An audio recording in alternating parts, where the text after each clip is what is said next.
raxmaan raxiim. Kulanti wanaagsan meel kastoo naga daawanaysaan ku soo dhawaada barnaamijkeena horumarinta nafta. Barnaamijkeena oo ka daawataan shabakada haqabeel.com. Maanta mowduuca barnaamijkeena ku soo qaadanayno ayaa ah mowduuc aad u xiiso badan isla markaasina aan filayo inaad ka heli doontaan. Mowduucaasi oo ah sideed ku noqon kartaa qof la jecel yahay.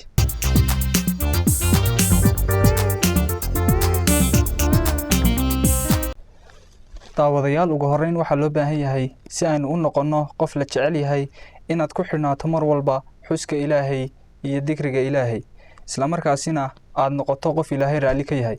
Haddii uu Ilaahay raali ka noqdana waxa hubaal ah in cid walba raali ka noqonayso oo ay ku jeclaanayso ummaddu.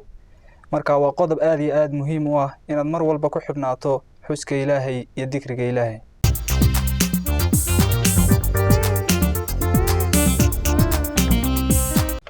daawadayaal qodobka kale ayaa wuxuu yahay inaad doola cadeyso oo wajigaaga furfurto qof kasta oo aad la kulantana aad ku qaabisho waji furan oo farxad ku dheehan tahay.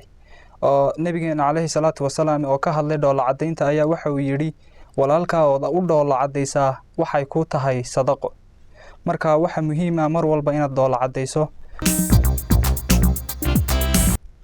waxa kale oo nabigeena kaleey salaatu wasalaam uu ka yiri farxadda ama waji furnaanta wanaag ha yareysanin iyo macruuf hatta aad walaalka kula kulantid waji furane. marka waxaad garan kartaa qiimaha ay leedahay inuu qofku wajigiisu furnaado isla markaasina uu noqdo qof mar walba doola cadeeya oo dadka soo dhaweeya isla markaasina muujiya qiimaha ay leeyihiin dadku. marka waxay ku sahlaysaa inaad noqoto qof la jecel yahay.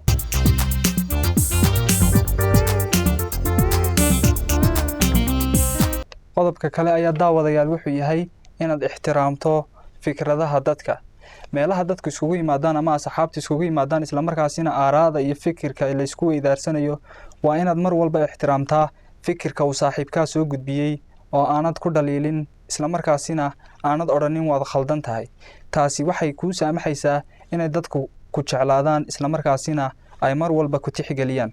suugaanyahan reer Britain ah oo ka hadlay in dadka fikradahooga la ixtiraami waayo ayaa wuxuu yiri haddii aad isku daydaan inaad fikirkayaga caburisaan annaguna waxaan isku dayaynaa inaan awood kasta iskugu geyno sidii aan fikirkayaga u difaaci lahayn. meesha markaa macnaha ku jira wuxuu yahay haddii meesha difaac yimaado waxay noqonaysaa yaa la iska difaaca.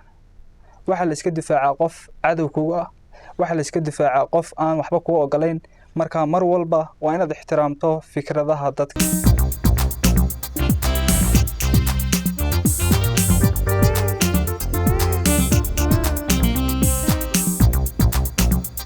qodobka kale ayaa wuxuu yahay inaad noqoto dhageysta fiican. waa inaad mar walba aad chance siisaa qofka aad la fadhido isla markaasina ay sheekaydin dhex marayso. haddii aad rabto inaad noqoto hadaba shakhsi mar walba la ixtiraamo, mar walba la jecel yahay isla markaasina qadarin iyo ixtiraam badan loo hayo, waa inaad qof dadka sheekada wax ka siiso oo aad dhageysato si ay adigana ku dhageystaan isla markaasina aad u noqoto qof ay tixgeliyaan oo ay jecel yihiin.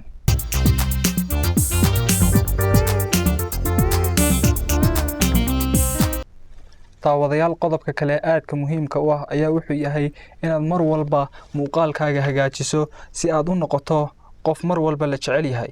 oo qof kasta oo bini'aadani wuxuu jecel yahay inuu raaco qof muuqaalkiisu hagaagsan yahay isla markaasina xaragoonaya oo mar walba iyo saacad walbaba labisan oo nadaafadiisu ay hagaagsan tahay. marka waa inaad mar walba ku dadaasho muuqaalkaagu inuu noqdo mid hagaagsan si aad u noqoto qof la jecel yahay. daawadayaal qodobka kale ee ku xiga ayaa wuxuu yahay inaad booqato dadka. qofku marka uu dhiban yahay, marka uu faraxsan yahay iyo marka ay dhibaato haysataba waa inaad booqataa. wixii dhib haysata aad la qaybsataa, haddii uu faraxsan yahay aad la faraxdaa. taa macnaheedu wuxuu yahay in mar walba aad qofka ka heli karto ixtiraam badan iyo jacayl fara badan. marka mar walba waa inaad ku dadaasho booqashada dadka ama asxaabtaada.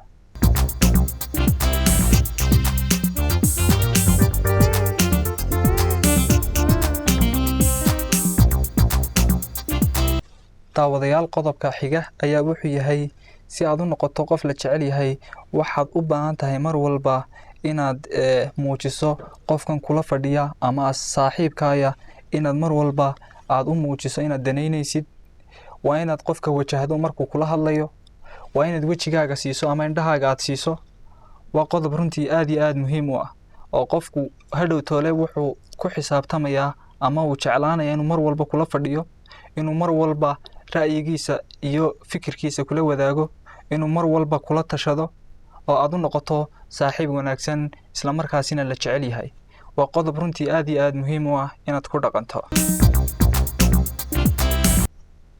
daawadayaal qodobka kale xiga ayaa wuxuu yahay inaad ilaaliso ballantaad ilaalisaa waxay kaa caawinaysaa mar walba inuu qofku uu ku jeclaado isla markaasina aad noqoto qof mar walba la tixgeliyo oo waxaa la yidhaahdaa ballandarro waa diindarro maadaama oo ay ballandarradu ay diindarro keenaysana waxaad garan kartaa siday u hooseyso inaad ballanta ilaalin weydo markaa mar walba ku dadaal inaad ilaaliso ballanta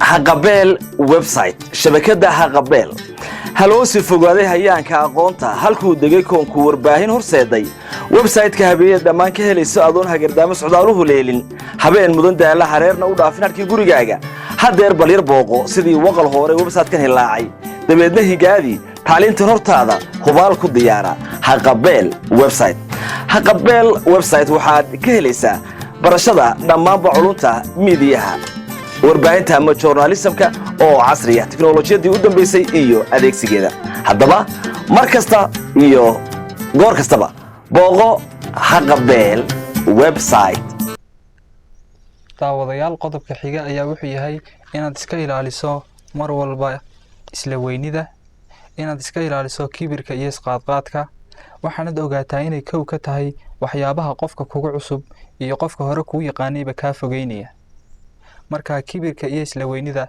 waa inaad ka fogaataa si aad u noqoto qof mar walba la jecel yahay oo ixtiraam iyo qadarin loo hayo